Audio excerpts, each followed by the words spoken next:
I became a teacher because when I was a junior in high school here at Chesapeake, they actually started this class, and I just fell in love with the format, the process of everything, especially editing. And when I found out about the opportunity, I kind of thought, well, this is going to be perfect. I can actually go back to where it all started and maybe hopefully inspire some of the young videographers and filmmakers in high school. So. More out in the tower industries. What I like to see out of my students, I want to see them get creative.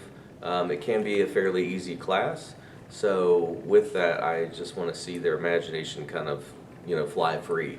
I also like to see attention to detail, so shot selections, just basic camera functions, making sure that they have, a shot focused, it's white balanced and everything, so that's kind of just the bare minimum of making things look quality with our camera equipment. Go ahead. A little bit scared, a little bit scared. Love you, bye. Bart? Montu. Teaching video production for me, it's kind of a passion. It's something I've been doing for 20 plus years now, and so to be able to see students that are kind of just now getting into it, for me it's inspiration. It kind of gets me back into my own projects. So I think teaching video production is just the perfect format for me, beyond any other kind of class.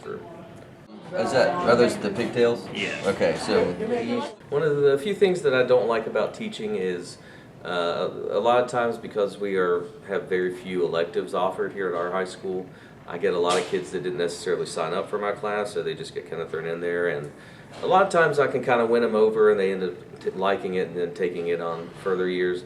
But sometimes you get those kids who just don't have any interest in it, whatever, and it's almost, you feel like you're being a burden to them.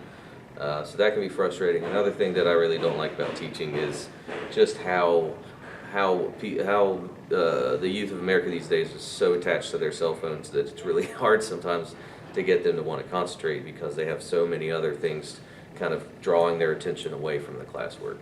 alright, so the problem I have with this is this person's A typical day here at school is, I help the kids. Typically we'll start with pre-production, so they'll be working on script writing or drawing out their storyboards. And then if they're ready to shoot, we figure out what locations they're going to be at. They've got HD cameras, boom mics, so they'll either be basically scripting or shooting, or if they're done with all that, then editing. I don't do a lot of tests because I want the kids to have more of a hands-on experience when they're in my class. So a couple of tests just to make sure they know what they're doing, but for the most part.